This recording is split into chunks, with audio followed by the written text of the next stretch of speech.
Hello, my name's Andrew Krisson. I work as a business coach and life coach, and I've been very pleased to have also been supporting Field of Fitness as lifestyle and performance coach.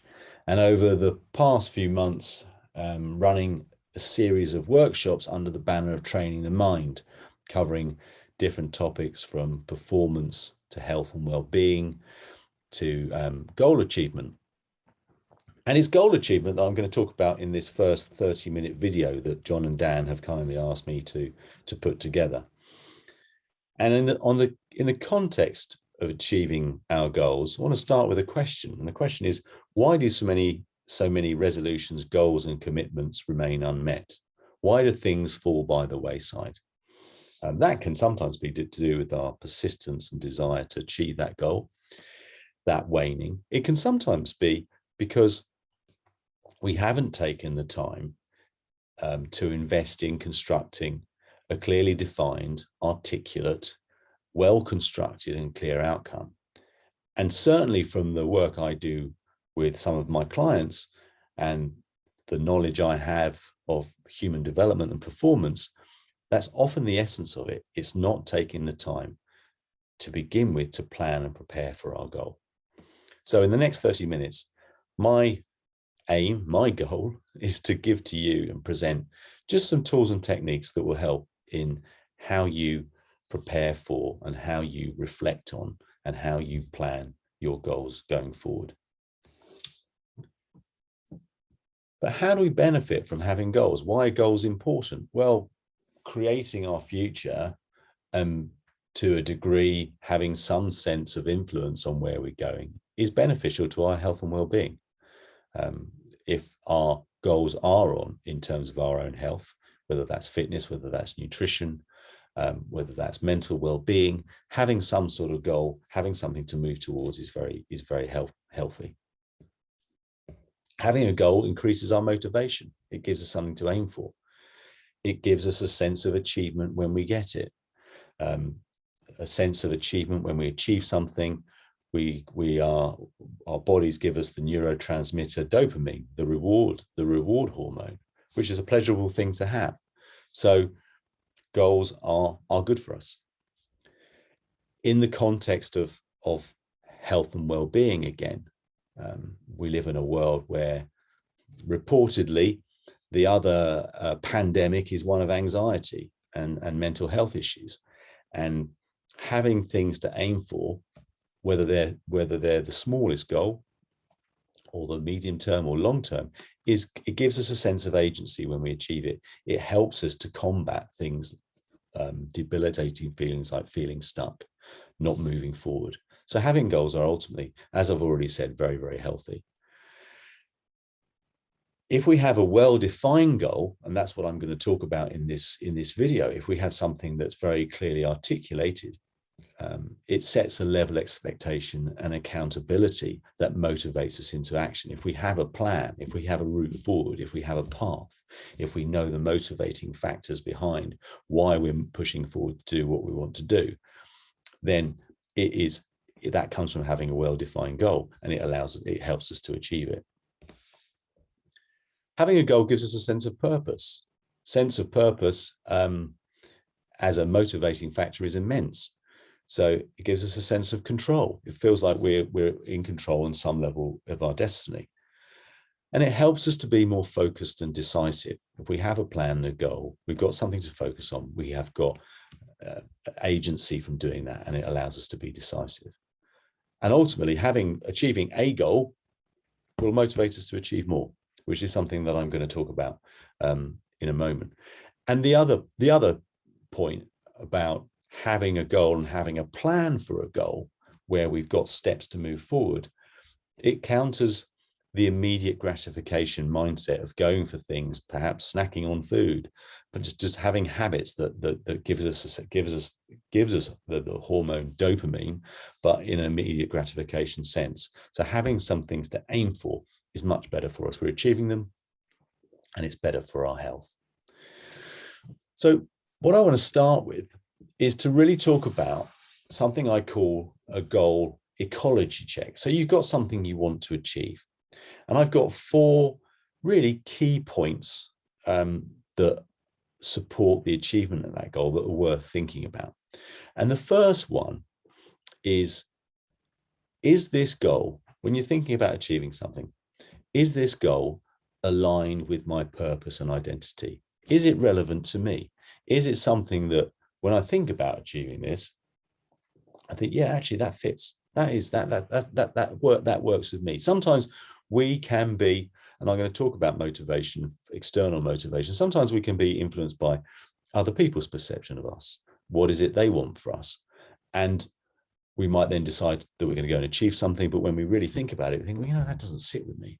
Actually, yeah, okay, I'm going to go and swim the channel, but I'm not a great swimmer, but someone wants me to be a good swimmer. So having a goal that is aligned with our identity, aligned with our purpose is really important, particularly keeping us on track to achieve it.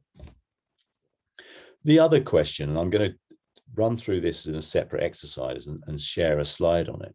The other really important question, which comes after the question of what do I want? What do I want being the question that helps us to formulate the goal we want. The other question is, what will it do for me? So if I'm going to achieve this goal that I've set myself, what's it going to achieve for me? What will it do for me? Because actually, the real benefit to achieving something, the benefit that's an ongoing benefit, is what it actually does for me under the surface. And I'm going to talk about that in a bit more detail in a moment. The third thing to consider, and this goes back, it's partly linked to the first question. The first thing to consider is, who am I doing this for? There are two types of motivation: intrinsic motivation and extrinsic motivation. Intrinsic motivation is, I'm doing this for me. This is about me. This is about my identity. This is about where I'm going with my life. This is about my own sense of purpose. And then we have extrinsic motivation. I want to prove I can do something to other people. I want to show people who didn't believe in me. I want to do something that demonstrates to my family that I'm moving forward with my life. So there's that extrinsic motivation. And having a balance of the two is really healthy.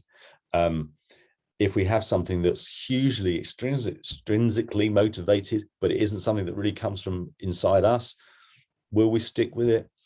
Is it right for us? I don't know. But I think it's worth thinking about, who am I doing it for? And linked to that, will I and can I own this goal? Because that's also really, really important.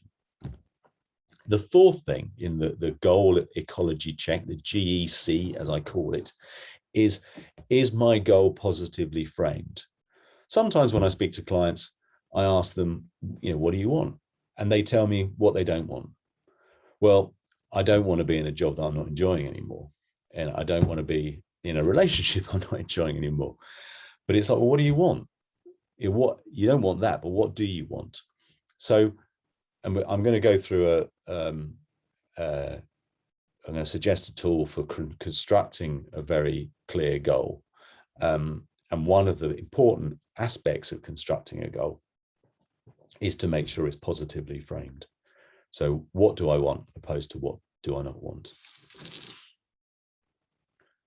Okay, so going back to one of the points that I just mentioned, which is what do I want and what will it do for me?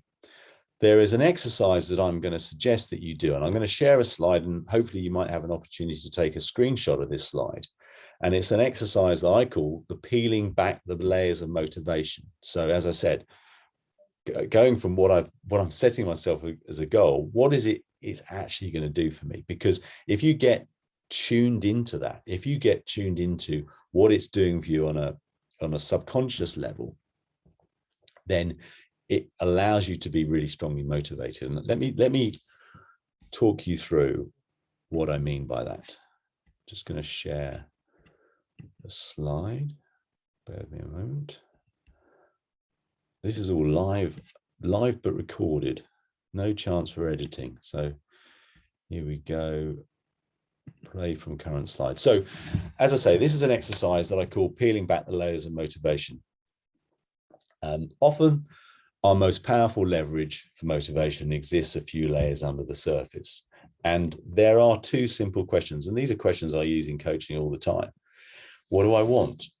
It's a 4-word question. What do I want to get to the goal that you want? And I think that's really important. Even more important is, if I achieve that, what would having that do for me? And this as a process is worth running through, because it might well be that your strongest motivation for wanting to achieve something does lay a few layers under the surface. So I've just put together a very simple model here. So what do I want? I want to stick to the commitments I make. So if I were to stick to the commitments I make, what would that do for me? If I stuck to my commitments, it would enable me to complete goals I set myself. Okay, great. If I complete goals I set myself, what would that do for me? It would give me a sense of achievement. If I gained a sense of achievement, what would that do for me?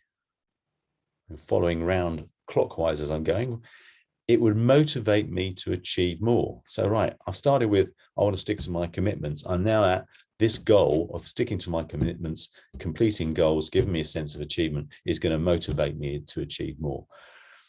If I'm motivated to achieve more, what would that do for me? It'd feel like I'm living with purpose and fulfillment. You know, and when we talk about a sense of ease with life, a sense of peace with life, a sense of purpose, to get to something that's going to give me living with purpose and fulfillment, what is not to like about that? Because that's going to bring me happiness and commitment. Now, I've just used this as an example, but it's well worth, and I promise you, you will get to, you may not get to 6 layers down, but you will get to the crux of what is the motivation behind me wanting to achieve this goal.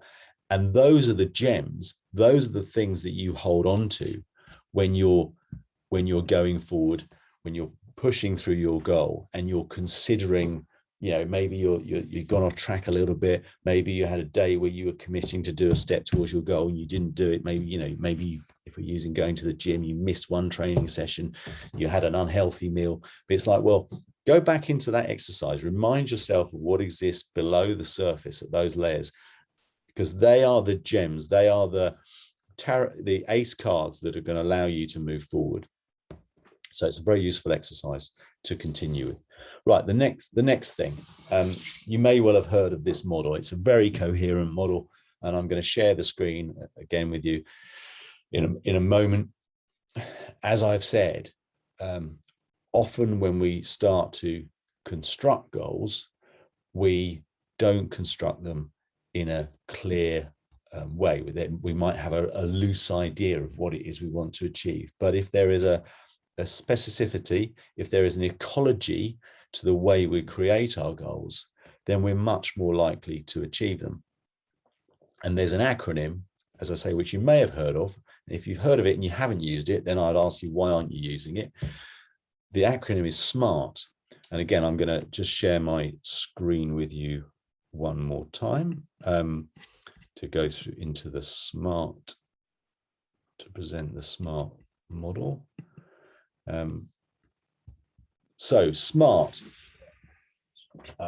is to help you construct goals with specificity, measures, and to a time frame. So SMART stands for specific, measurable, attainable, relevant, and time-bound. I would absolutely encourage you, if you have a goal, to really reflect on these 5 words, to think about constructing and planning out your goal, to give you, once you've done the goal ecology check, once you've done the motivation loop to get under the layers of motivation that support you, then think about, right, what is it, starting with it being specific, what outcomes? So if I know I've achieved my goal, what do I need to see to consider it accomplished? So, and be specific in that sense.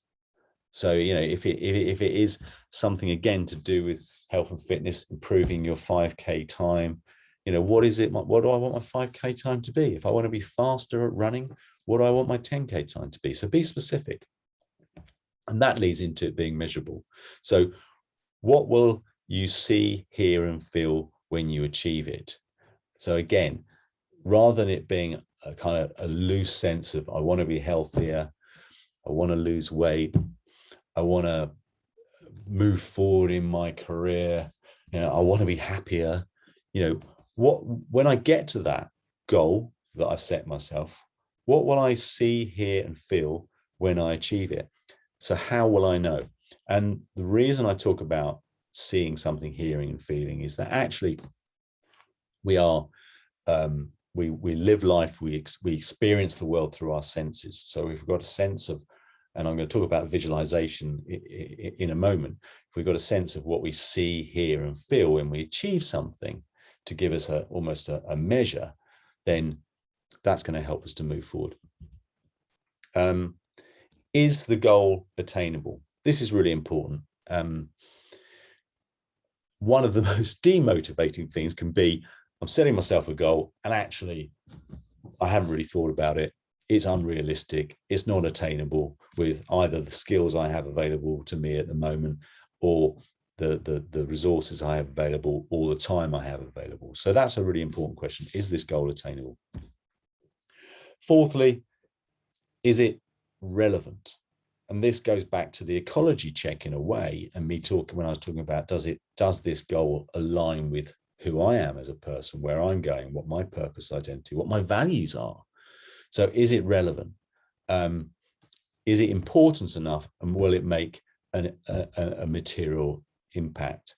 And perhaps in the context of smaller goals, and if we have smaller goals relating to a larger goal, then is this something that's aligned with where I'm going, on a bigger context? And the fifth thing, I'm a big fan of this. I do a lot of work with businesses, and sometimes run meetings with teams of people, run coaching sessions, and we get to outcomes. And it's like, well, this is my outcome. Okay, so when are you going to achieve it by? Set yourself a deadline. If you've got milestones along the way to a bigger goal, set yourself a deadline. Give it some sense of time. Even if you don't hit that time, you will have moved forward. And that's the key thing, is to have momentum. So you set yourself a goal over 6 months to run 5K in 4.5 minutes. That's completely unrealistic. Let me go back to that. You set yourself a goal to run 5K in under 20 minutes, and you get, within 6 months, and you've done it in 22 minutes. Doesn't matter. You set yourself a time, readjust it, and aim to go forward again. But this SMART model, without laboring it too much, I think is very, very much a worthy, and it's one that crops up all the time in goal setting, goal planning, and in the world of business, in the world of people's personal goals. So it's certainly worth allocating some time to. Okay, so we've talked about the goal ecology check. We've talked about the layer of motivation exercise, which I am really seriously a big fan of. I'd encourage you to do that. We've talked about having something as a SMART objective, using the acronym that I've just discussed. And then there's something else I want to share with you, which is really a tool that's worth using for how you plan your goal, and you think about, on a slightly broader sense, what are the steps I need to take? And it's something called logical levels, and it comes from NLP. I'm trained as an NLP practitioner, and actually, of all the various coaching tools that I have in my toolkit that I use with clients, NLP often comes into play, because NLP is neuro-linguistic programming. It's a study of what is it we do as humans when we excel, when we perform, when we achieve things, on a neuro, in a cognitive sense, linguistics in terms of the language we use, and programming in terms of the patterns and the routines that we apply. And this logical levels model, and again, I'm going to share it with you, is a very good tool to use when we're considering change, when we're considering the components of the change that we want to apply. And basically, any change that we're trying to achieve, and goals are about change, ultimately, involve 6 key components, and there is a bit of a hierarchy here. So there's a purpose. What for? What am I doing this for? So how does it relate to the bigger picture in life? The who am I? I've talked about identity and purpose a number of times. So how does this align with me, how I think of myself? What's the why? What is it I hold true? What's important to me? So my beliefs and values. Going back to the something being positively framed, thinking about the beliefs that I have that are positive, that support me in this, and what are the values it aligns with. What are the capabilities? So assessing what are the skills I need to, achieve. If I wanted, my goal is to be a lawyer. It's like, well, crikey, from a capability sense, from a knowledge sense, from a skill sense, from a competence sense, there's a lot I've got to learn. So what are the capabilities I need to go on and do that? And then what are the behaviors that I need to apply? And I think as I say, this is something that has so many uses as a thought process, as a way of reflecting on change. But actually, if we're talking about goals, what are the behaviors that I need to have to support me to achieve my goal? And, that might be, well, actually, when I turn off course slightly, when I fall off the wagon, which I'm probably going to do, let's be realistic. All of us, none of us have probably set ourselves and achieved a goal where we haven't at some point questioned it, haven't at some point not committed to what we said we're going to do. But what is it I'm going to do when that happens? What are the behaviors? And behind those behaviors, if we're getting down into beliefs, values, capabilities, what are the things that are going to drive that? A sense of rigor, a sense of determination, to help me to then will surface as a behavior to help me achieve this. And then the other thing is the environment, the where, the when, and with whom. So if I've got a goal, then where am I going to do it? And let's be honest, field of fitness, and I'm doing a bit of advertising here. So if your goal is to become healthier, is to have greater sense of fitness, greater fitness, to have a greater sense of well-being, then the environment in which you choose to go and do that is important. And field of fitness is a fantastic place for that, because you're around like-minded people, you're around skilled practitioners, you've got structure, you've got plans, you've got quality of exercise and fitness. So the environment is really important. So as another check in your planning process, once you've got to your clearly defined SMART goal, go through it and just reflect on these things, and you'll be surprised what might come up around what's important to help you to achieve that goal. Okay, so I hope that's covered that well enough. There is plenty of stuff online on logical levels if you wanted to look it up. I'm going to share my details at the end of this video. If anybody wants to reach out to me, ask me some questions directly, then feel free to. Okay, so stopping sharing. What am I going to talk about next? So the next thing, which is the final thing, and I think has got a lot of value, is the power of visualization. So once we've identified a goal, once we've identified the motivation that we have for achieving that goal, once we have constructed it using the SMART model, once we've gone through thinking about the steps within logical levels, then go do some visualization. It is something that they use in sport a lot of the time. So, Usain Bolt, before he won the gold medal the first time, using him as an example, he will have absolutely visualized what it was like to cross that line as the fastest man in the world across 100 meters. So, and the reason that, and let me share another slide with you. The reason that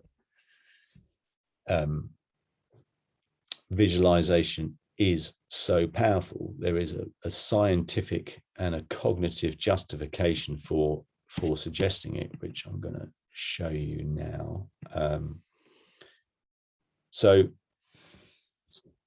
if we visualize our goal, if we visualize achieving our goal, when we imagine something in our mind, the brain has the same activity as when we actually do it. So if we're visualizing doing something, we're visualizing saying something, achieving something, then it's actually giving our brain exactly the same practice that we would when we're doing it. So it's well worth visualizing it.